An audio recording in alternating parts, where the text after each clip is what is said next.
자, 이번엔 예술 지문입니다. 자, 서양 예술과 관계되는 것이기 때문에 반복되는 주제는 아니고 낯선 주제입니다. 그래서 이런 지문들은 복습은 필요가 없고요. 정답이 확인되면 끝입니다. 네, 정답이 확인이 안 될 때는 복습할 필요성이 있겠지.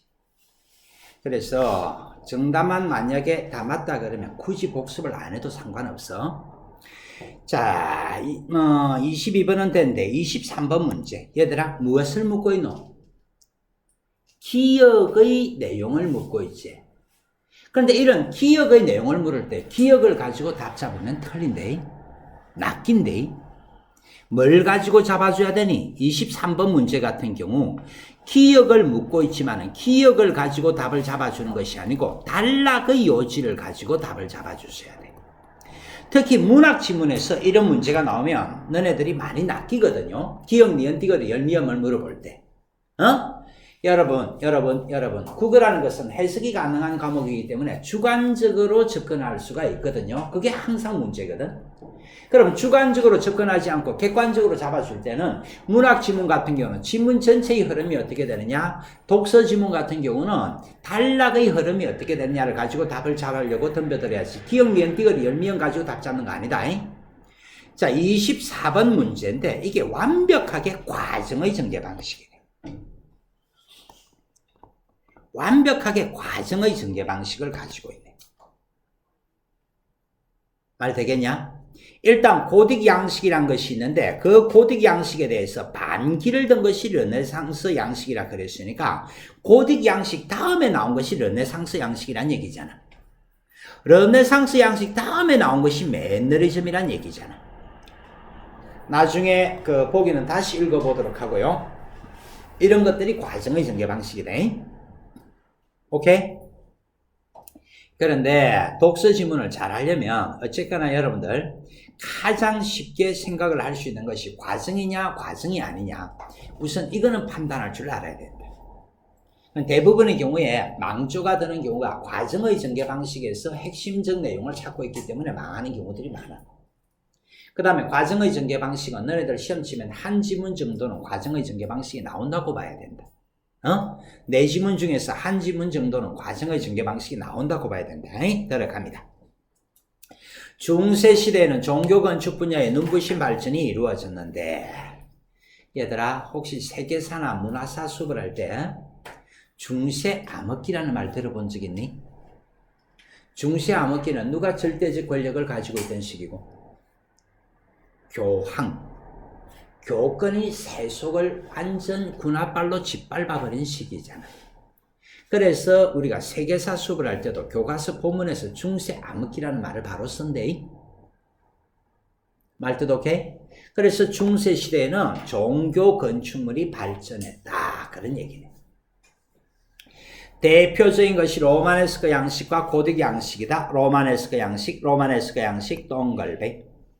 자, 중심하지는 로마네스크 양식이 되겠고요. 로마네스크 양식은 농촌 지역에 활발히 세워지던 수도원의 성당의 적용.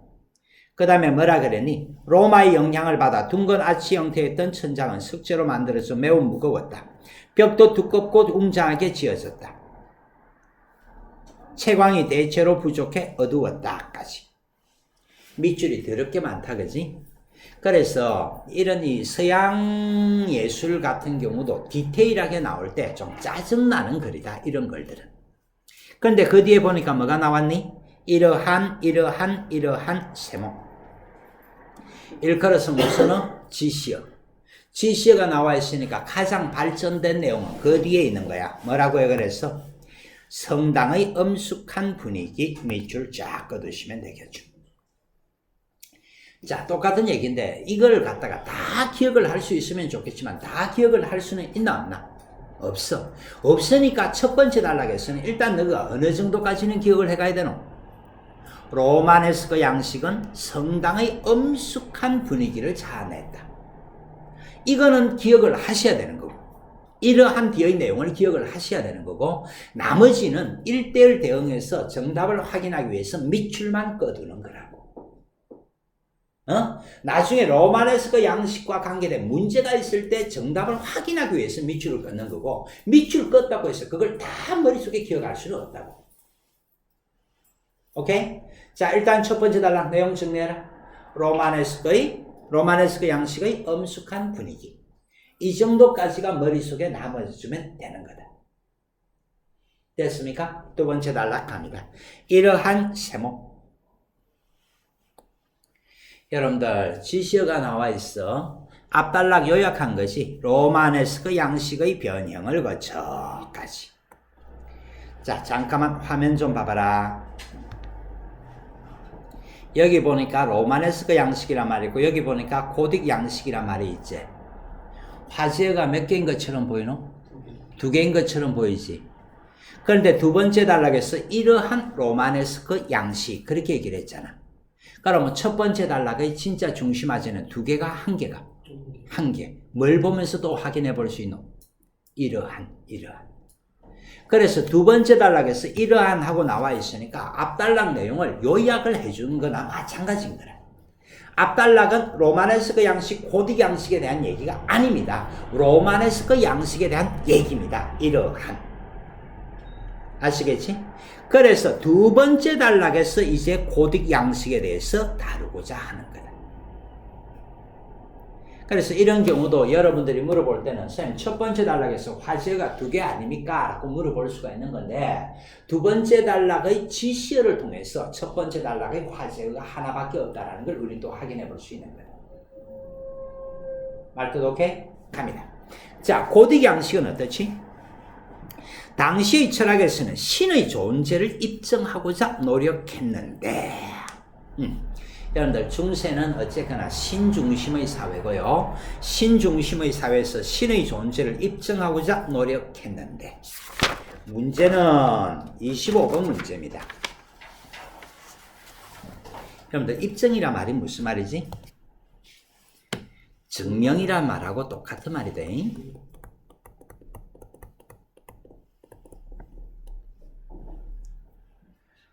너네들 어제 뭐 했노? 엄마가 물어본다. 또는 10만원 어디에 썼노? 물어본다. 10만원 도대체 어디에 썼니?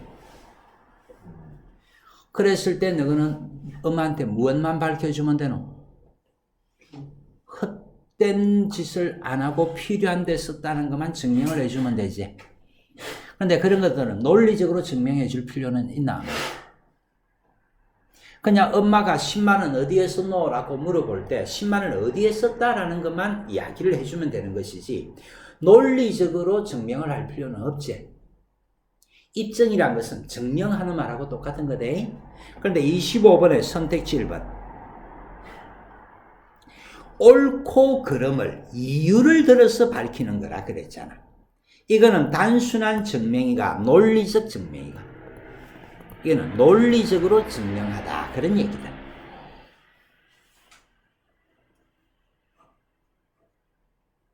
이유를 들어서 밝혀주는 것은 논리적으로 증명하는 거거든요. 답이 1번입니다. 자, 오늘 여러분들이 사회과학예술 지문을 살펴보고 있는데 전부 2015학년도 3월달 고3 모의고사 문제인데, 작년 3월 고3 모의고사 문제는 어휘 문제까지도 지랄스럽게 나왔다 지금. 이 정도까지 물어보면 애들이 어떻게 확인하냐? 근데 그냥 증명하는 거하고 논리적으로 증명하는 거하고는 다르다. 엄마가 10만원 어디에 썼네 할 때는 영수증 보여주면 되는 거야. 그냥 증명하는 거지. 논리는 필요 없지. 이유를 들어서 밝혀주는 것은 논리적으로 증명하는 거. 답은 1번이다.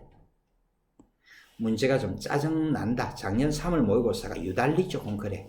그래서 여기서도 또 한마디로 하면 보통의 경우는 3월달 모의고사는 쉬워. 고3 때는요, 모의고사를 4월달에 한 번 더 칩니다. 4월달에도 한 번 더 치고 7월달에도 모의고사를 한 번 더 치거든요. 학력평가 시험을. 근데 보통은 3월달은 쉽고 4월달에 갑자기 어려워지는데, 작년에는 3월달에 이렇게 어렵게 만들었네. 자, 지문 들어갑니다.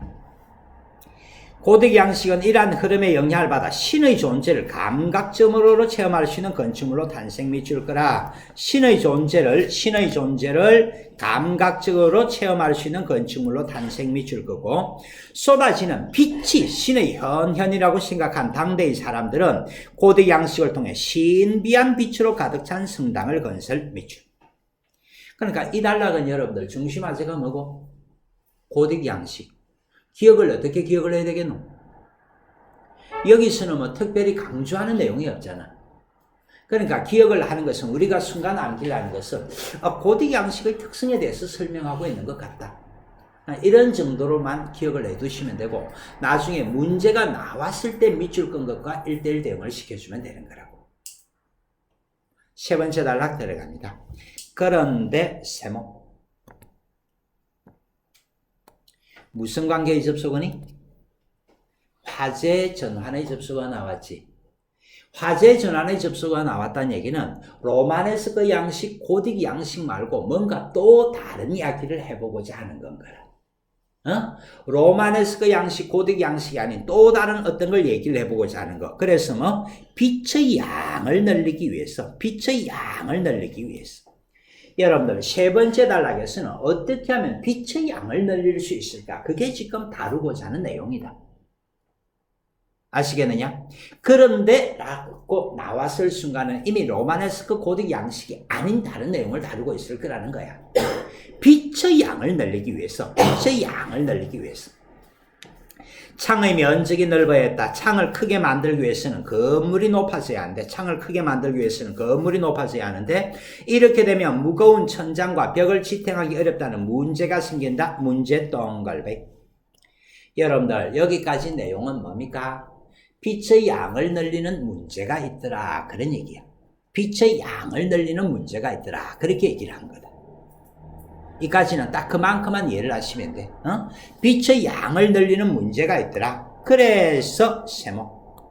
여러분들 여기서 바로 그래서가 나오네. 그렇다면 뒤에 있는 내용은 문제점을 극복하기 위한 방안들이 나와지겠지.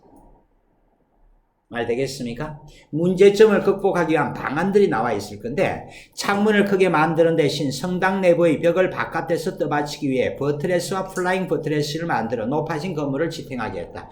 빌어먹을 또 개념어가 나왔지. 개념어가 뭐니? 버트레스, 플라잉 버트레스. 이거는 뭐? 성당 내부의 벽을 바깥에서 떠받치기 위해. 됐나? 그러니까 이걸 갖다가 너가 어떤 식으로 생각을 해주셔야 되냐면, 성당 내부의 벽을 바깥에서 떠받친다. 이게 중요한 게 아니고, 버트레스와 플라잉 버트레스에 대한 얘기네. 이렇게 생각을 하셔야 되는 거야. 그러니까 읽어줄 때 버트레스와 플라잉 버트레스로 말이 나오는데 그게 뭐지? 성당 내부의 벽을 바깥에서 떠받치기 위해. 거꾸로 읽어줘야 되는 거라고. 항상 화제가 먼저 머릿속에 들어가야 되는 거라고. 계속합니다. 만들어 높아진 건물을 지탱하게 했다. 또한 첨가를 하고 있죠. 첨가를 하고 있습니다.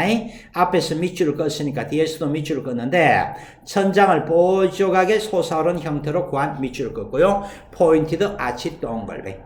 그러니까 이 부분도 여러분들 또한 뒤에서 밑줄이 들어가시는 이유가 화재가 있기 때문에 밑줄이 들어갔다라고 잡아줄 수도 있는 거고, 앞쪽에서 밑줄이 있었으니까 뒤쪽에서 밑줄이 들어간다라고 잡아줄 수도 있는 거고. 되겠느냐? 자, 포인티드 아치라는 것이 있는데 천장을 뾰족하게 만든답니다. 이러한 형태로 인해 로마네스크 성당보다 높게 지을 수 있게 되었다. 천장이 높아지자 벽 옆면에 길고 큰 창인 클리어스토리를 뚫어 성당 안으로 많은 빛을 들어오게 하는 것이 가능해지게 되었다. 여러분들 또 개념어가 나오지? 클리어스토리 동글뱅이 돌려두시고, 그는 뭐라고? 많은 빛을 들어오게 하는. 됐습니까? 창에는 다채로운 색채의 스테인드 글라스를 시공했는데, 스테인드 글라스가 뭔지는 알지? 우리 여러분들 그 텔레비전 같은 걸 통해서 성당을 찍은 걸 보면요, 굉장히 아트적 감수성이 보여지거든요. 교회와 달리 성당은 조금 아트적인 감수성이 느껴지는데, 그런 아트적 감수성이 느껴지는 이유가 뭐 때문이고? 스테인드 글라스 시공 때문이다, 그런 얘기잖아. 말 되냐 안 되냐? 빛을 굴절시켜 신비감을 부각하였다. 이후 고딕 성당은 더 많은 빛을 받아들이기 위해 끊임없이 더 높은 곳을 지향하게 된다까지 넘어갑니다. 자, 로마네스크 양식은 바라바라바라밤. 세 번째 단락에서는 우리가 화제가 뭐였지? 빛의 양을 늘리기 위해서라 그랬잖아. 근데 네 번째 단락에서는 다시 로마네스크 양식이 나오니까 똥걸뱅이 돌려두는 거야. 다시 로마네스크 양식이 나오는 거죠. 자, 십자군 전쟁이 발발해 어수선한 사회적 분위기 속에서 탄생을 했답니다. 탄생 배경이 나오죠.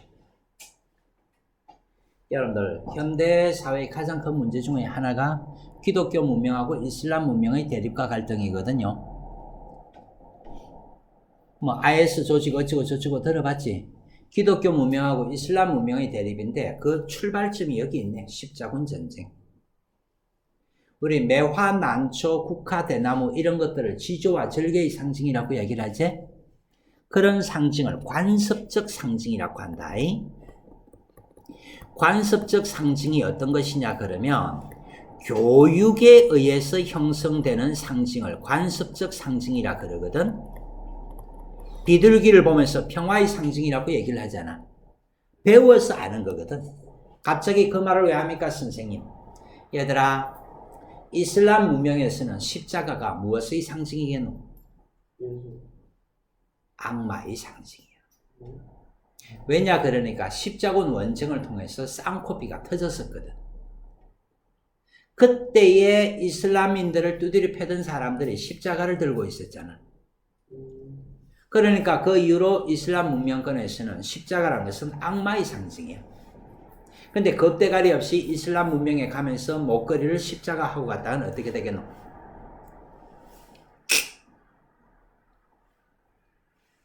알아먹겠냐? 우리가 상징이라는 것이 관습에 의해서 만들어지는데 이슬람 문명권에서는 십자가는 기독교의 상징이 아니고 이거는 바로 악마의 상징, 저주의 상징이야. 이런 것들을 관습적 상징이라고 하는 거대. 자, 어쨌거나 십자군 전쟁이 발발해 어수선한 사회 분위기 속에서 각지의 수도원으로 순례객들이 모여들던 때에 탄생했다. 그들은 웅장하게 지어진 성당을 순례하며 신의 권위와 장엄함을 느꼈다. 한편 고딕 양식 똥걸뱅이 돌려두고 농촌에서 도시로 삶의 터전을 옮긴 이주민들이 혼란과 불안을 경험하던 시대를 배경. 얘들아, 일컬어서 이촌향도라는 말, 우리나라 같은 경우는 70년대 급격한 산업화 도시화가 진행이 되면서 이촌향도 현상이 있었지? 그런데 유럽은 중세시대에 이미 이촌향도 현상이 있었다는 얘기네. 그런 불안함 때문에 무엇이 만들어져서? 고딕 양식이 만들어졌어. 고딕 시대의 이주민들은 비대의 법칙을 거스르며 하늘 높이 수직으로 솟아올라 빛으로 가득해진 도시의 성당에서 신의 존재를 체험하며 고통스러운 현실을 의무받고자 했다. 자, 신의 존재를 체험하며 고통스러운 현실을 의무받고자 했다. 밑줄 그어두시고. 자, 성당 순례를 통해 신을 느끼며 현실에서의 고통을 해소하고자 했던 로마네스크 시대의 사람들처럼 고딕 시대의 사람들도 신에게 더욱 가까이 가고자 하는 열망으로 현실의 고통을 잊으려 했던 것이다. 결국 세모. 제일 마지막 문장에 또 뭐가 나와 있니? 결국. 얘들아, 제일 마지막 문장에 결국 이처럼 이와 같이 이와 마찬가지로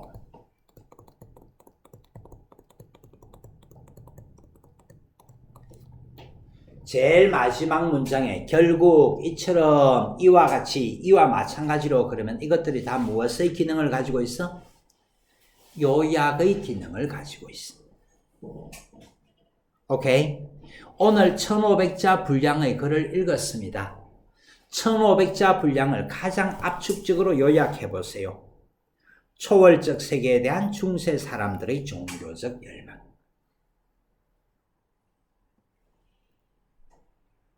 되겠냐? 자, 얘들아, 제일 마지막 문장에 결국 이처럼 이와 같이 이와 마찬가지로 이렇게 되어 있으면 무엇의 기능을 가지는 거라고? 요약의 기능을 가지는 거라고.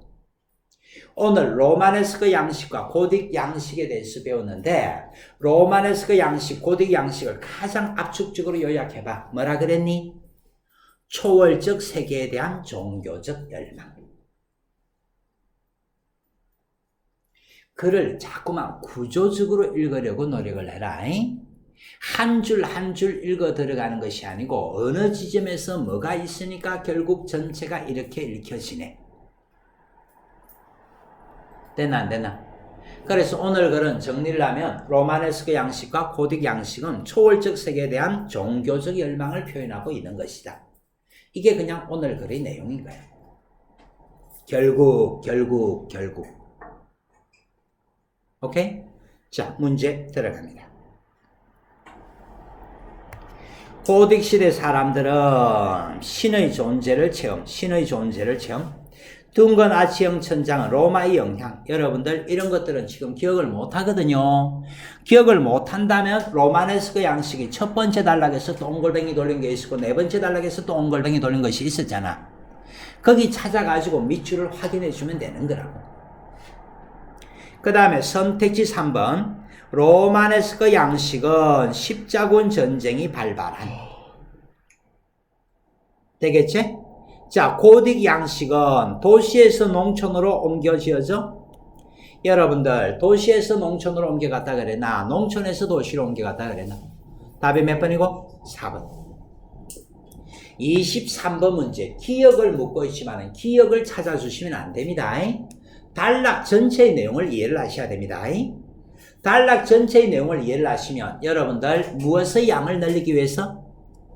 빛의 양을 늘리기 위해서 높게 지을 수밖에 없었고 높게 짓기 위해서 바깥에서 내부의 벽을 떠받칠 수밖에 없었고 그래서 바깥에서 내부의 벽을 떠받칠 수 있음으로 해서 빛의 양을 늘릴 수 있었다. 그게 단락의 요지거든. 23번 문제는 그렇게 단락의 요지를 가지고 접근을 해 주셔야 되는 거다. 그래서 답이 5번이거든요. 버트레스를 지탱 괄호 묶어주고. 여러분들 버트레스를 지탱한다 그랬나? 외부에서 내부의 벽을 지탱한다 그랬나?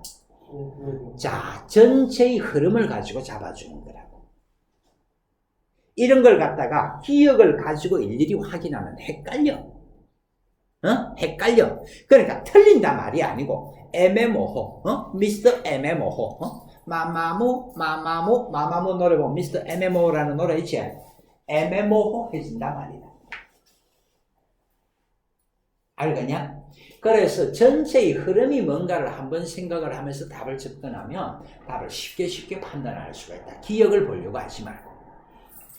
자, 24번. 매너리즘은 어떤 거라 그랬지?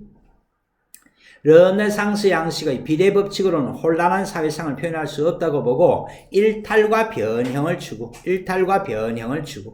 애매한 간격, 아래층보다 위층의 창을 더 웅장하게 만들게도 했고 규칙적이지 않은 형상까지.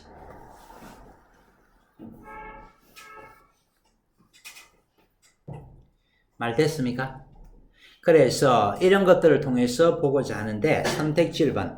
초월적 존재에 다가가고자 하는 소망이 있었니? 어디에서 있었니? 결국. 바라바라밤. 오늘 쌤하고 세 지문을 했거든요. 사회지문, 과학지문의 마지막 단락에서는 의를 밝혀두고 있었지. 그 의라는 것이 선택지 속에 들어있었지. 이 예술지문은 결국 하면서 요약의 기능을 밝혀주고 있는데 그 요약 속에 들어있는 말이 또 선택지에 그대로 들어있는 거네. 공부는 열심히 안 해도 돼. 어디에 뭐가 들어있는가만 자꾸 확인해주면 이렇게 포인트가 탁탁 보이는 거다. 자, 매너리즘 건축물은 당시의 혼란스러운 시대 상황이 반영된 결과 비대의 법칙을 거스르게 된 일탈과 변형을 추구하다라든지 그런 말들이 있었지. 답이 바로 몇 번이고? 1번. 애매한 거 있나 없나? 없음.